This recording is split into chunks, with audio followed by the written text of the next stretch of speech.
Muy buenas tardes, noches, días, lo que corresponda allí donde estén. Esta es una nueva entrega de Comentarios de lo Real. Hoy es domingo 13 de marzo del año 2022 y vamos a ir viendo qué cosas han ocurrido en la semana. Del punto de vista de lo que tiene que ver con la inseguridad pública, tenemos que el Instituto Nacional de Derechos Humanos solicitó que los asuntos que tienen que ver con casos recientemente denunciados de abuso policial sean tramitados con cierta urgencia. El diputado Gerardo Núñez se puso a disposición de la justicia ante una situación de denuncia anónima en su contra que ocurrió en Varones, Uruguay. Fue condenado a 24 años de cárcel un hombre que es culpable de un transfemicidio, el de Fanny Aguiar. Es la primera persona condenada en Uruguay por transfemicidio.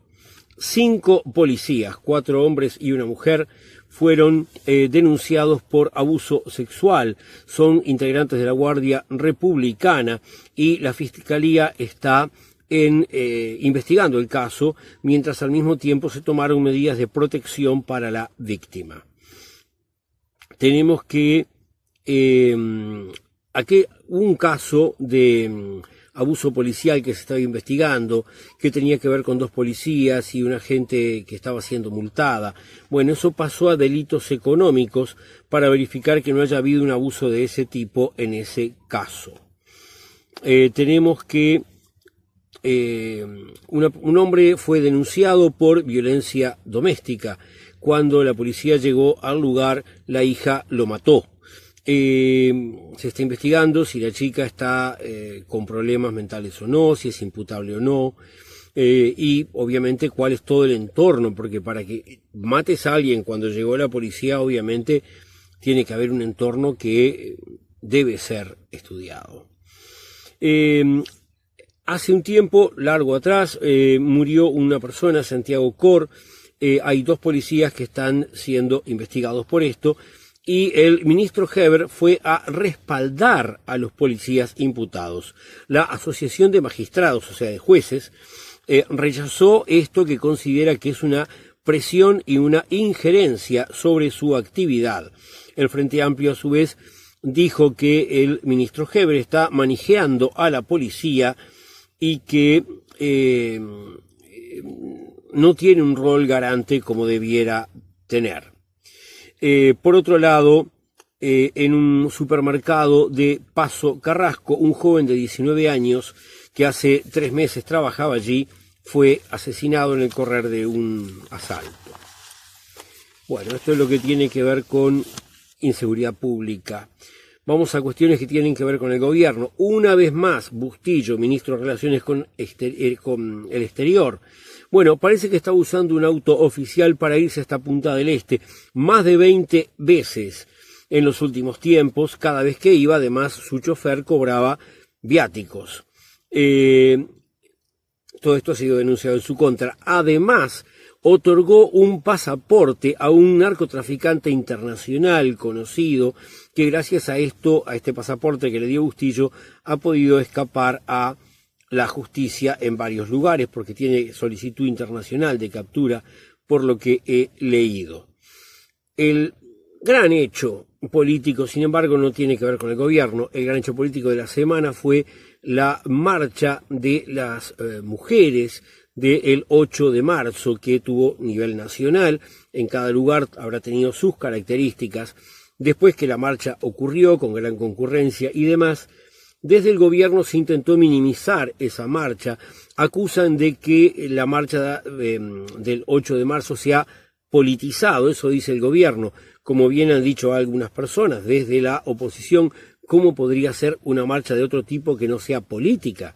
Todos estos temas son políticos, lo que no es partidizable.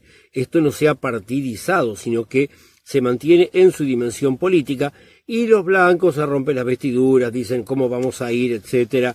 Bueno, si nunca fueron.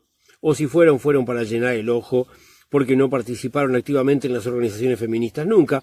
Así que sus lágrimas son de cocodrilo. Por otro lado, en materia de derechos humanos, hubo una indicación de que podrían haber restos en un sótano del correo, y esta semana comenzó la excavación de ese lugar en el piso del sótano del correo. Se espera que en un lapso breve puedan existir novedades al respecto. Noticias que tienen que ver con la economía. El sanatorio de Casa de Galicia se va a rematar como un conjunto, como un bloque entero, porque la idea es que una vez vendido continúe brindando servicios de salud en manos de quien lo compre. Por otro lado, existen movilizaciones de los trabajadores, de los socios y de los médicos, los cuales se han declarado en conflicto por las contradicciones entre el Poder Ejecutivo y las mutualistas. Tenemos que, con respecto a los jornales solidarios, los intendentes blancos quieren que cubran de 7 a 10.000 personas y los del Frente Amplio unas 15.000 personas. Qué raro, los blancos quieren menos gente cubierta, siempre la misma historia. Vamos ahora por otro tema en economía. Calcar, la empresa de productos lácteos, tenía una gran parte de sus negocios girando en torno a exportaciones de productos lácteos a Rusia, con lo cual ahora esto se le embromó. Le han pedido al gobierno algún tipo de soluciones. El Banco República les ha dado una línea de crédito que permitirá enfrentar salarios, proveedores, productores, y también darles un cierto capital de giro. Conaprole también tiene un clavo por causa de la guerra entre Rusia y Ucrania de aproximadamente 7 millones de dólares que le debe Rusia. En el correr de este tiempo, además por causas de la guerra, han subido las carnes, los aceites y muy próximamente subirían las harinas. Se está negociando cómo va a ser ese tema, si el gobierno va a poner algún tipo de protección para evitar que sea terrible para el bolsillo de la gente. El desempleo a fecha de enero aumentó un 0,4% en el Uruguay. Muy bien. Tenemos por otro lado que en el interior, en el departamento de Colonia, había un empresario turístico que quería alambrar la playa Los Piamonteses para no permitir que la gente llegara hasta cierto lugar. La idea de él era que a 30 metros de la costa estuviera alambrado. La Intendencia ha intervenido, esto no va a ocurrir, no va a ser alambrada esa playa. Quedaría, eso sí, aparentemente, lo que por ley este hombre puede hacer, que es llegar hasta 150 metros, o sea, 1,5 cuadras de la línea de la costa. Muy bien, en Colonia. Tenemos que en el departamento de Durazno hay un puente, el puente tradicional ferroviario de Durazno, que Vidalín ha hecho una cuestión fundamental de su trayectoria como intendente, que se mantenga ese puente, y él dice que las reformas necesarias para que pase el tren de UPM van a implicar solamente que se refuercen en 3 lugares las estructuras. Pero hay un informe que circula a nivel del gobierno que indica que el puente de ninguna manera podría sostener el peso de los ferrocarriles de UPM con toda su carga, por lo cual en realidad hay que hacer un puente nuevo, o más arriba que este puente viejo, o renovarlo totalmente. Habrá que ver qué es lo que pasa, pero este asunto está generando una disputa entre Cabildo Abierto y el Partido Nacional. Bueno, noticias del ámbito sindical. Tenemos que el Sindicato de Policías Canarios está reclamando se forme una comisión tripartita para buscar soluciones a la problemática de la pérdida del poder adquisitivo de los policías. El jueves pararon los trabajadores interdepartamentales, de los ómnibus interdepartamentales, fueron a asamblea. En algunos órganos de prensa dicen los interdepartamentales y los urbanos del interior. ¿Cuál es el tema? El sindicato se llama Sindicato de Trabajadores de los ómnibus interdepartamentales y urbanos del interior, pero el paro afectó solamente a los interdepartamentales.